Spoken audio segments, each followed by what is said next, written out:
Welcome to the Brand and Market Podcast, where branding clarity meets marketing strategy. I'm your host, Allie Haney, founder of Brand and Market, a boutique agency dedicated to helping small businesses craft intentional brands and effective marketing plans. Each week, I share practical tips and insights to help you, especially those of you in real estate-related industries, build a standout brand to attract your brand's biggest fans. Let's dive in. Hello, and welcome back to another episode of the Brand and Market Podcast. I'm your host, Allie Haney, and today I have with me Mr. Will Brooks. He is a fellow short-term rental investor and owner-operator for a bunch of properties in North Carolina and the surrounding areas. And I'm excited to have him on today because I actually came across Will when Kira, my virtual assistant, and I, who sometimes get to meet in person, were doing some content creation and recording for marketing my own podcast. And I ended up booking one of his properties that he co-hosts. And he was so very gracious to not only show me the ADU that we had rented, but also gave us a tour of what they called the big house that had an incredible design, incredible amenities, all in downtown Raleigh. So I'm excited for you guys to hear a little bit more about Will, about his background in short-term rental investing, and specifically his experience with ADUs, which he has extensive experience with. So without further ado, I'm going to turn it over to Will for him to tell you a little bit more about himself. Thanks, Allie, and pleasure is mine to join you. It was great to meet you. That property, is definitely unique. The ADUs on that property also have a bit of a unicorn factor, and I'll tell you why in just a few minutes. And yeah, it's a strategy of mine as an investor. I'm an operator, a host, co-host, all the terms, I guess, mostly in my backyard. So I live in Raleigh. It's been a great market for short-term rentals. I would say going back 5-6 years ago, it was hard to miss. And I think you can still be successful in the triangle market. Like a lot of places, there's a lot of competitors now of different types, but it's still a growing place. There's a lot of drivers here that create reasons that people would stay. So it's not a destination market per se, but there's a lot of business leisure going on, call it bleisure, and then also medical travel, education, relocations. Triangle's just home to a lot more people than it was 5 and 10 years ago, and that trend is continuing. So I've been lucky to, I guess, ride that wave a bit. The ADU strategy is nothing crazy, and I think many people probably could imagine or could even execute this without a whole lot of background knowledge. It's essentially finding properties, maybe they're rentals, maybe they're not, that could be congruent to having an ADU. And taking a step back, an ADU is an accessory dwelling unit. It's typically going to be like a small house structure of some sort, could look many different ways. Some of them look more modern, some traditional. Sometimes they even mimic the house. I've seen that. And they don't have to be detached. They could also be property inside the home that is not accessible from the rest of the home. And I have a property like this where half of the basement was walled off and a kitchen was added. It's a 1-bedroom studio, has its own HVAC and electrical. So there are like house components that have to be in place, and it's permitted that way. But yeah, it can be inside of your home. Some people do them with garages. Some people do them as apartments above a garage. And then a detached ADU is probably the most common one that people imagine. Sometimes you don't even know it's an ADU. Maybe it sits behind the house, but it could be like on a corner lot or catty corner sometimes. I have 2 properties that look like that. And people don't know that it's part of the parent tract until they either ask, or most of the time they don't even ask, they don't care, but we will tell them, hey, if you want to possibly rent the other house as well, it's open as an Airbnb property, and people love that. This strategy works because it gives you options to rent to a smaller party or to offer a bigger space that allows for more heads and beds, allows for just generally higher nightly rates because it's a bigger property. But in a slow season, or if it's time of week that you may not get the bigger groups, the 10, 12 person groups, an ADU can be a great way to stay occupied 80, 90, even 100% of the time, because they're going to be hotel sort of adjacent, what I call them. They're sort of more similar to like an efficiency or a hotel suite bedroom. And people often look at them comparing the price of the amenities to like, what could I get at the Residence Inn? What do I get at the Hilton? And if you're in a great location, true for all of real estate, right?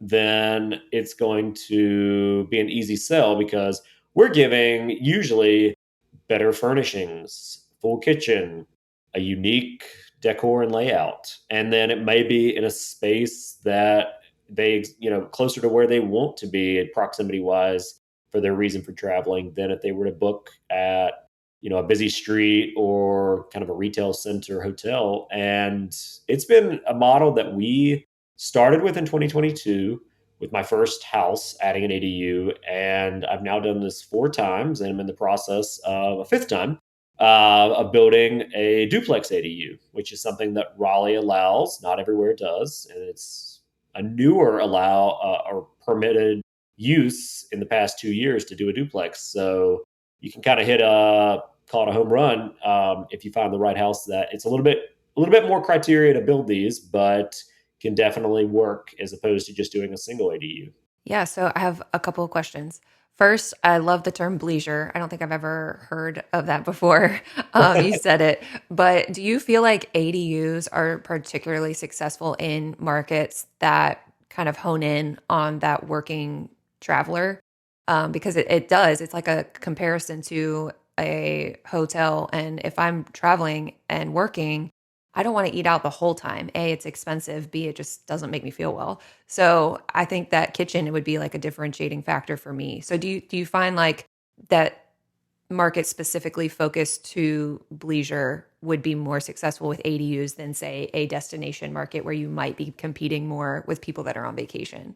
Yeah, so I have less experience with the destination or traditional vacation market space just because I am primarily an owner operator in urban areas or in this region, with the exception of a couple properties. I do think it's a definitely a draw and definitely a reason that you're going to get travelers more frequently that would have picked the hotel stay. So I tell people I don't believe a lot of short term rentals are direct competitors of hotels. I do think though you're with an ADU going to be more competing against them during the week, during the business week, during down periods, because you are a smaller space.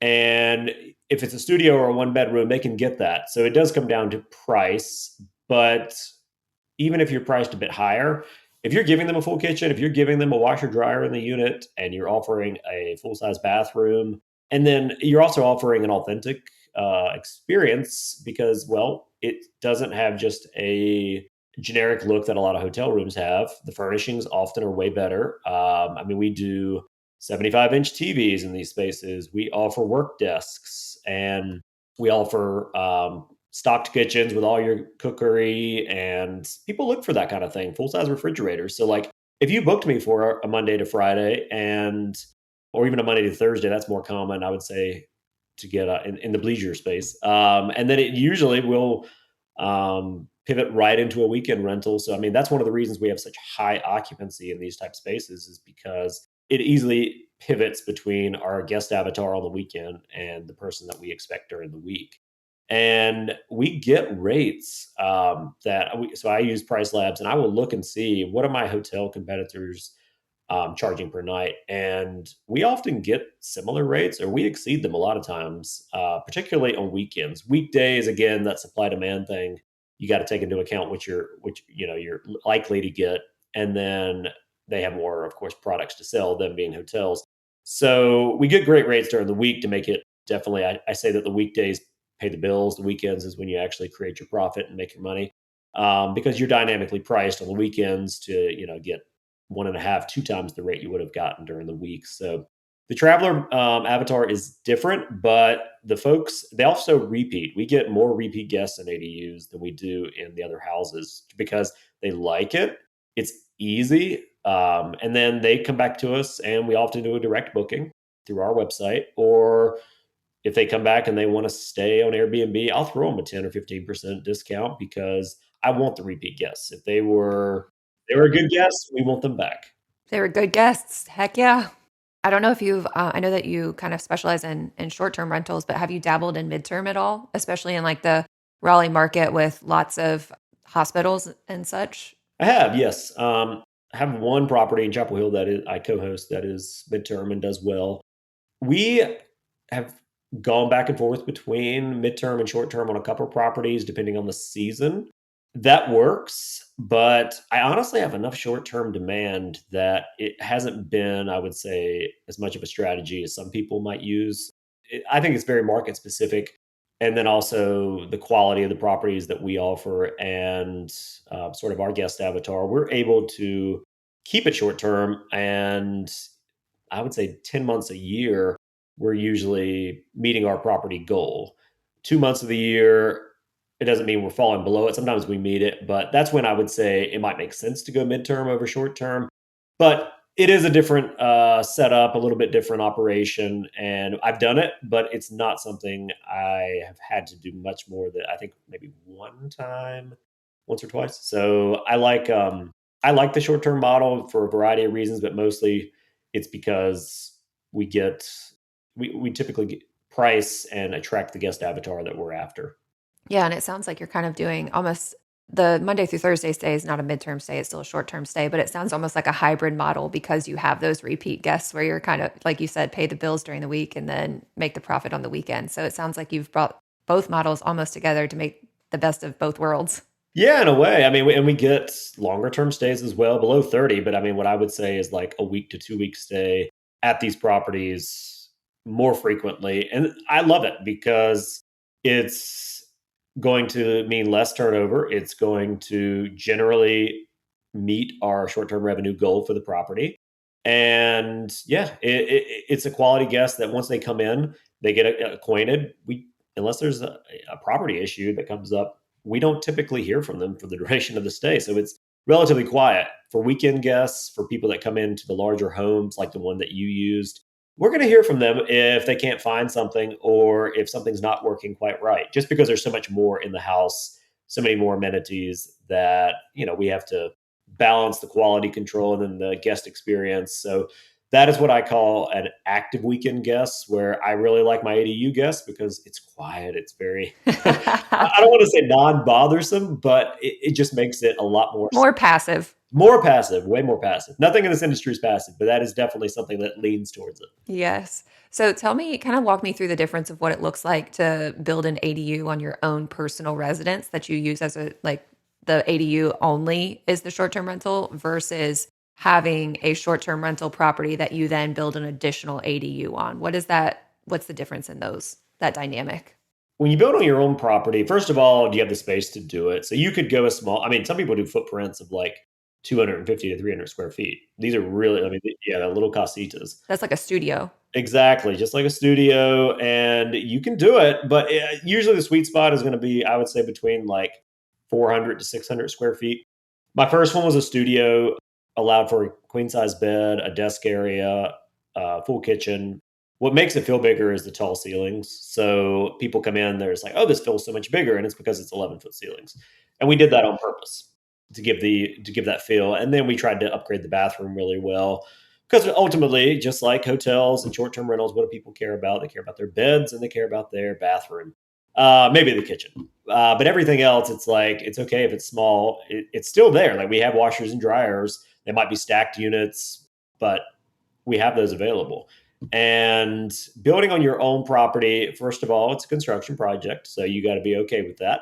You got to be able to access where it's going. So if it's in this particular case, this was 2021. We went on the very backside of a split level ranch house, and we had plenty of yard space. The depth was there. Everything worked as far as siding. But you got to remember your utilities are generally going to be separate. In Raleigh, you can share water with the house. Electric has to be entirely separate. And then you've got to get sewer going back to the city street. So you're going to be trenching. You're going to be uprooting everything. You're essentially, I mean, you're building a house. You're just building a miniature version of it, but you're still going through all the motions. And But yours was totally detached. This one was. this was totally detached, yes.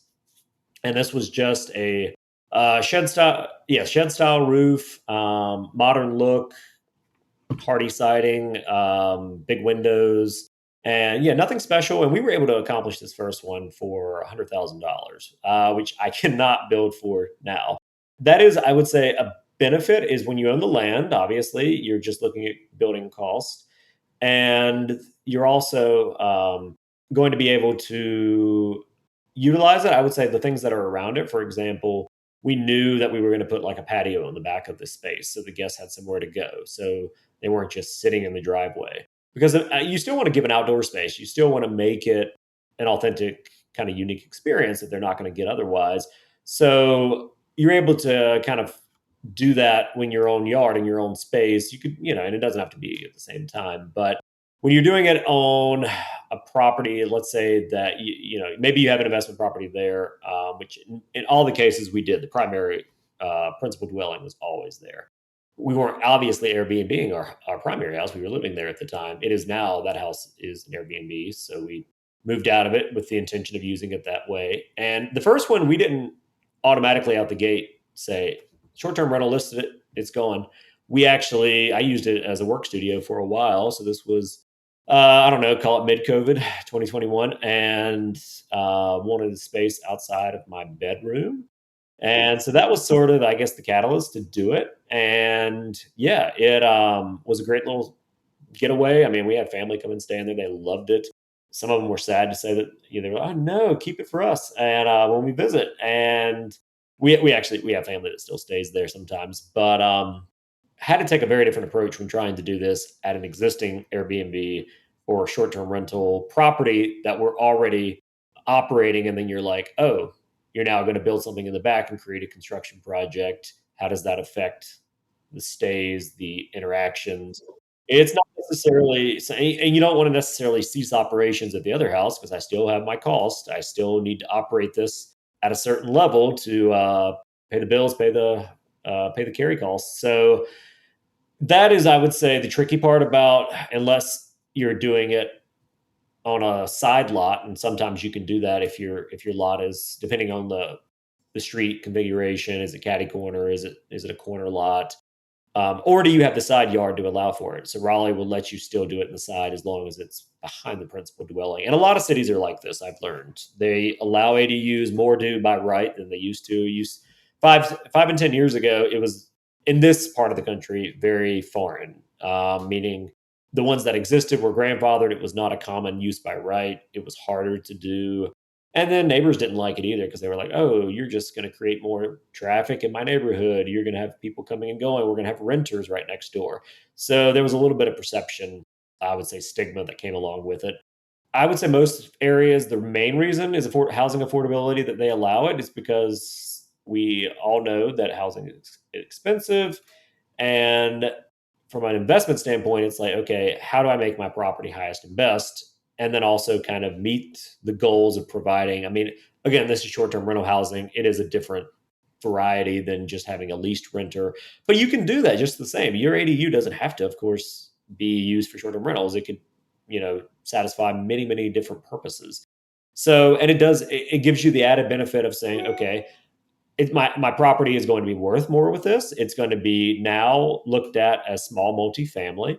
So it puts you in a different category of houses. And I think that I think that there are more buyers and more people that are attracted to properties that offer an ADU for either their personal use or for investment reasons, because that might be the difference of making a mortgage payment for them and living there if they know that they can count on $1,500, $2,000 a month in rent, and they're okay with having somebody share their space in a way. And there's ways of making it where there's so much separation. And I know I probably answered your question more than you asked, but I'll stop there. No, no, no, that's okay. So you kind of touched on some zoning stuff already. Are there any specific items within a zoning law that we should look for if we were thinking to build an ADU on our property? Yeah, for sure. So setbacks, I mean, typically you want to do this where you have the sideline and setbacks. And then also you can be far enough from your house to, the city is going to mandate, or the county,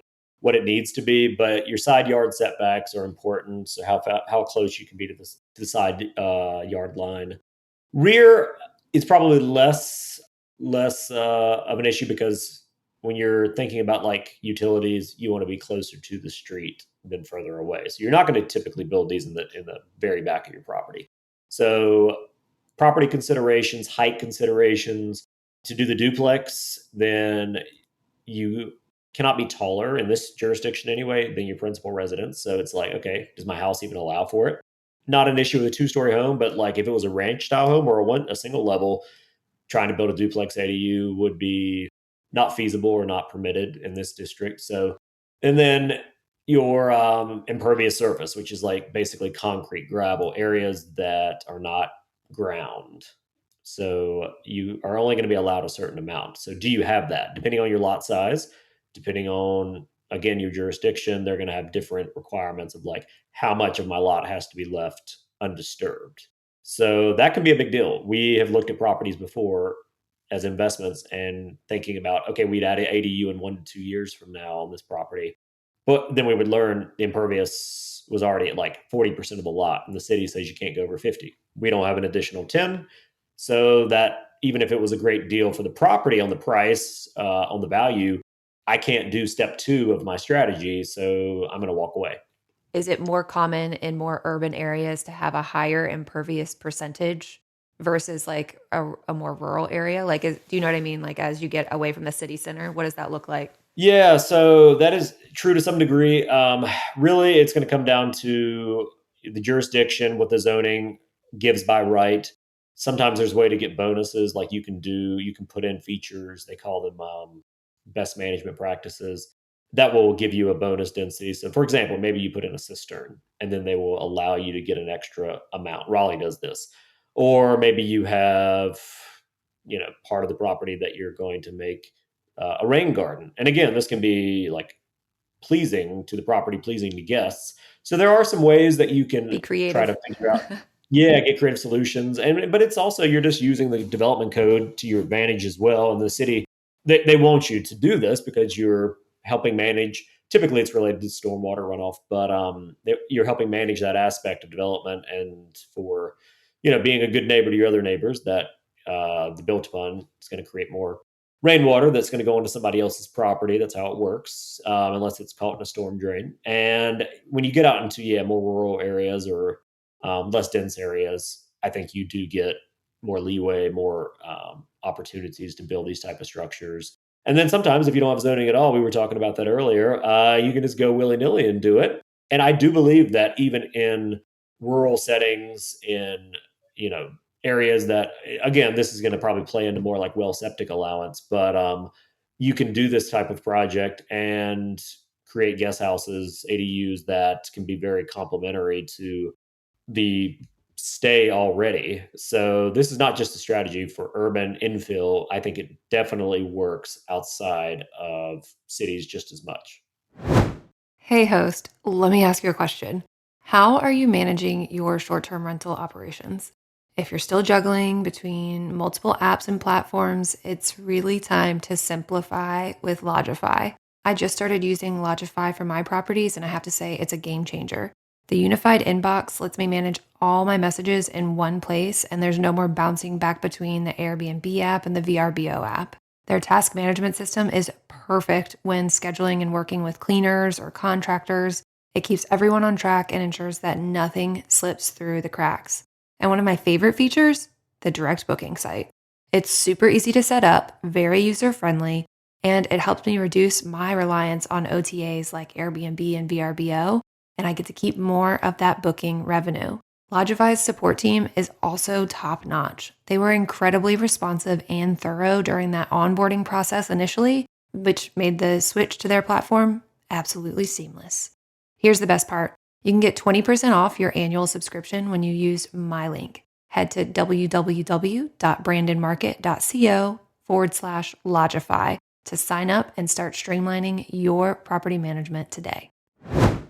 It was interesting to me when you said that you might have somebody that rents out the smaller unit, but then you let them know, hey, by the way, we have this other house if you'd like to rent that out as well. To me, it's like that would be two different customer avatars. So how does that conversation usually go when you try to upsell them to the bigger property? Sure. And we put it in the listing that this property is part of. So what we say is that you're renting the guest house. And we don't call it an ADU because not everyone knows that. It's often, I just use guest house. And we tell them that, there is another listing for the property. If they look at the listing, if they read it, most people don't read listings, but They do not at all. um, and we will mention it in our messaging as well in the very beginning. Hey, if it's available and you're interested, this could also be part of your stay. And we do get people that are like, hey, what's the price? And can we get that listing as well? So typically, if there's one ADU and one house, you're going to have three listings. You're going to have one for the ADU, one for the principal house, and then one for both. That is called a parent child listing. And that is all facilitated usually through a PMS. So that's what's going to keep you from being double booked or from basically getting reservations all on top of each other so that it's consistent with what you want. Like you want to, and you may take it a step further and be like, I want the ADU to be more attractive price wise during the week because I'm going to stay booked that way. And vice versa, I want the ADU to be less attractive on the weekends because I'm looking for a parent booking. I want both to be booked together. Because when you get two groups on a property, I'm not going to say friction, the opportunity for friction grows because one may want to be outside listening to music, grilling out. The other one may be there, who knows? Because of I've had people that came into town for funerals before, and then somebody else was there for not a funeral, and you can imagine that creates the potential for friction.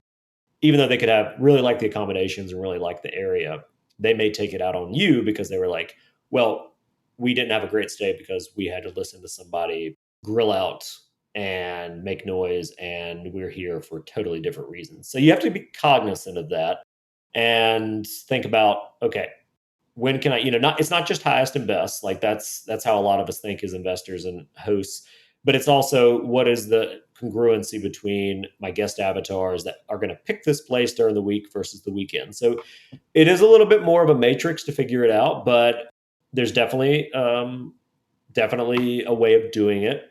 And a lot of it is just knowing your market, knowing who the guests that you're already hosting and who it is you desire to come. Because if you market for that person and you have a property that they are searching for, you will typically get the hand in the glove. And ADUs again allow for you to kind of cross market between different segments, not just seasonally, but again based on the time of the week. And this has been something, again, we've done four times successfully. We are building a duplex. My first one, I manage a duplex ADU now. That is where I was like totally turned on to it because obviously more rentable space. And then it gives you the opportunity to have a parent child within the ADU. You could rent the top, you could rent the bottom, you could rent both together.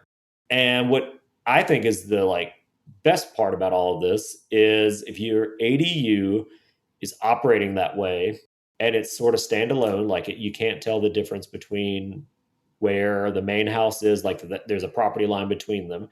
And that's what I have bought investment property wise since our first one that we lived in where we did it behind the house. We've only looked at properties where it could either be in the side yard, and we bought one that existed, or you could do it in the side yard and have like its own frontage to the street and it has its own unique identity as a property. Nobody knows the difference. You do the ADU strategy there, and then you have the other house beside it. It gives you operationally more scalability. It makes your turnovers more efficient because two cleaners are parking. And then let's say I've had guest bookings that they would be in the main house, be 8 people, and two of them are like, "Hey, we actually are going to be staying over till Monday." They would leave house one and go to house two and rent that one because they were like, "We don't need this big space. We don't want to pay that rate." So instead of paying a couple $100 on a Sunday night, they're like, "Oh, we can go pick up your ADU for 85 for that night. Let's do that." Now that's a beautiful thing. It just makes it even better, and they brag about it. The reviews that we get about just enjoyment of the space and the things that people review about, they'll also be like, this gave us something we couldn't have anywhere else. So that's the kind of thing you want in your listing. And then it's entirely replicable. You just need to find the properties that in my market or in the market that you're in, you need to find the properties that are going to allow it by the property layout. And think about that in the beginning of your sort of investment buying. It's like, if you want to build an additional structure for any reason, can I do it in the very beginning? You have to know that you can do it. And that's, the regulatory environment, making sure you're clear on what the local planning and zoning is going to permit. And then, is there a change on the horizon? Because that has happened here in this market where certain zoning, they allowed you basically to build a second house. You could go up to 1,200 square feet if your lot allowed for it That's with an that's 80. big for an ADU, right? Exactly. So you had people building 2 and 3 bedrooms. These happened. There was some pushback. This happened in 2024, and they did basically decrease the amount of square footage that you can do. You can now only go up to 800 square feet. So still significant. You can't go quite as big, but and that was to like prevent houses being built right behind houses. So it was a little bit of an unintended consequence, I think. But most cities, again, are much more open and favorable to ADU development. And then people using them as short term rentals, again, is just one use. But it's a great one because from a price per square foot to build and then what you're typically looking at on the revenue side, it 100% will make sense. Yeah. So the property that I was on in downtown Raleigh, that had the main house and then the ADU with 3 units, 2 or 3. I'm trying to remember now. The detached one was 2 units, and then the property you were in had they were technically ADUs, but they were again built into the house. Right, right. So you said that you were going to touch on what differentiated that one and what made it so special. So let's dive into that. Yeah. So in that particular one, because of the density and the zoning of so that property happened to be in a neighborhood mixed use category. So they were able to essentially build.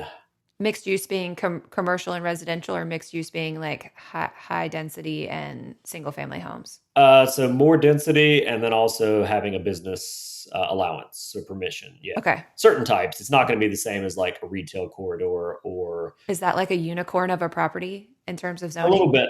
Yeah, a little bit.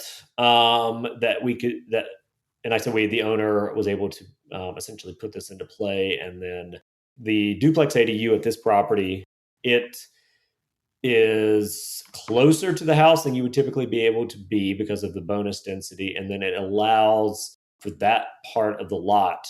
The you essentially you could probably build a storage shed, maybe a garage. Really, though, on that small of a footprint, you can never do this in most districts, zoning districts. You could do it there, and then you could also add those individual units inside the house. You were able to do that as well because they allowed for the maximum amount of square footage in this district, this zoning district, and then it was. I'm trying to think. There was the other special piece about it. Well, you had already mentioned like on your first ADU that you built back in 21 was like the outdoor area, the patio space. And I remember when you were giving us the tour that you showed us the fence. That was like you were like that is what keeps us booked out in this one because people can bring their pets and they have a place to stay. And it was something so simple and probably not very costly. Exactly. Yeah, a small 3 foot fence. That ADU that we went through. Remember, there was a door inside that was behind a TV, but we keep it locked. Yes, yes. It was like a Okay, secret passway passage. so exactly, so that it had that access, and then it had an exterior access door. So you had two exterior doors. It allowed for that property. That structure was actually, I think, counted as one ADU. It just had a top bedroom and a lower one. I think that's how that property. So that was the 80. So that was one ADU, and then the second one was the 3 units on the backside of the house. So that was what made it so unique. I think you wouldn't be able to call it a duplex ADU. Most people don't care, but that's what, officially, if you were to sell it in the title, you wouldn't be able to call it that, but it functions that way. So that was how that property was able to have so many rentable spaces. So it was a combination of beneficial zoning, getting the density bonus, and then Raleigh's changes to their development ordinance that made it favorable to build structures like that only in the past 3 and 4 years.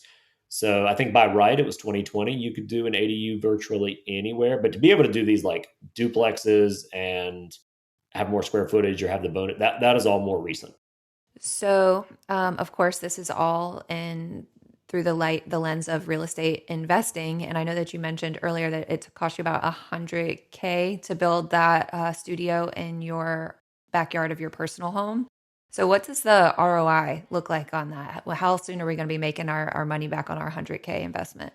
Yeah, good question. That one paid us back. So we did not start a full time STR that property until the beginning of 23. I think we turned it on at the end of 22. Had a few bookings, but I was using it up until then.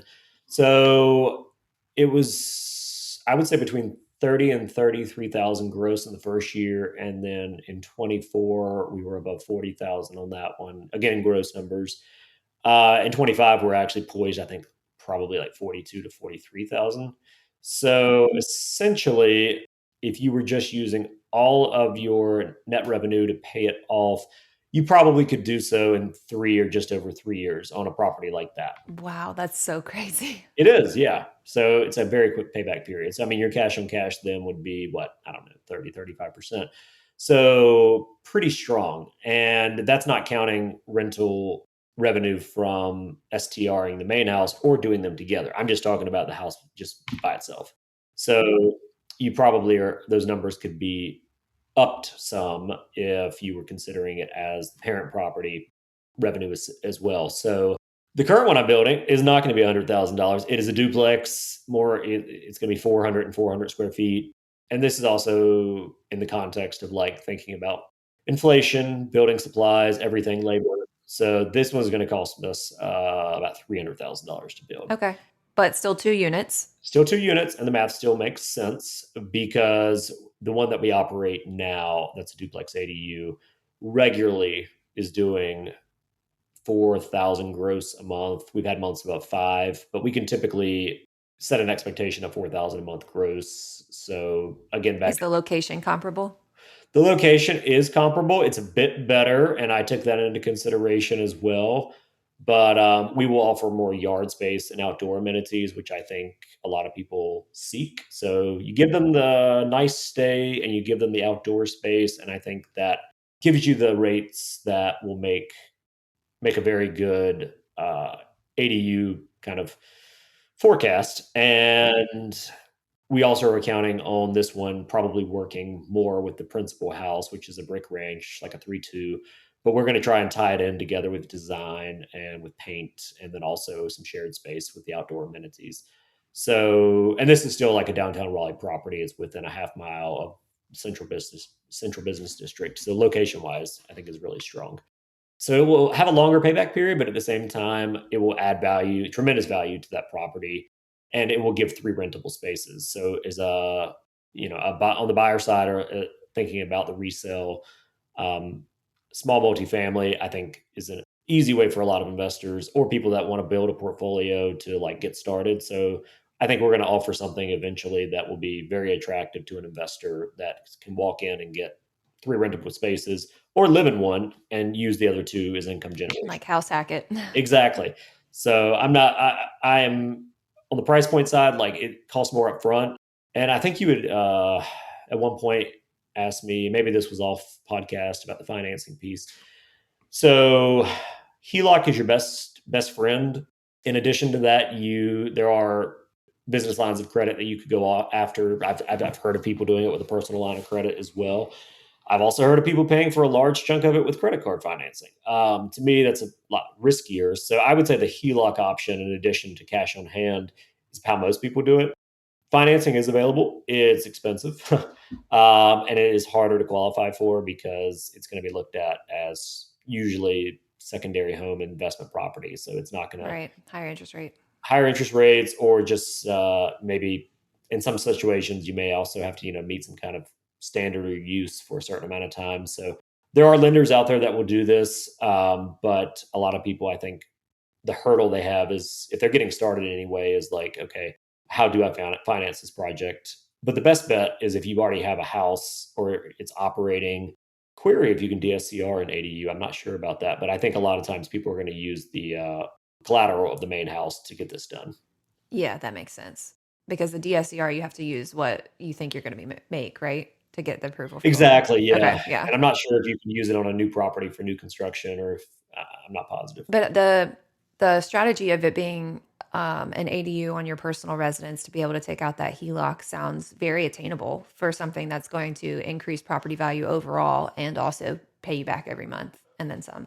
Yeah, with this case, I mean, it was again, I had the benefit of having a year of actual performance data to base this off of because we're building a very similar unit and I'm building with a builder I've built with before on another ADU. So even if I had not done this strategy previously, if you look at your building cost and then look at your rentable spaces and come up with a pro forma of whatever amount, it is much easier with an ADU to make the numbers pencil than it is with a lot of single family homes. Yeah. Okay. That was another one of my questions that I had. What does the ROI on an ADU look like compared to like a single family home traditional STR that you think of? So ROI wise, again, it it's going to depend, I think, on if you Location and size and all that. exactly, and then how you're using it. I mean, are you trying to go for highest and best and match this up with the parent, create a parent listing that's going to give more heads and beds and more rentable space? So I guess the short answer is I would not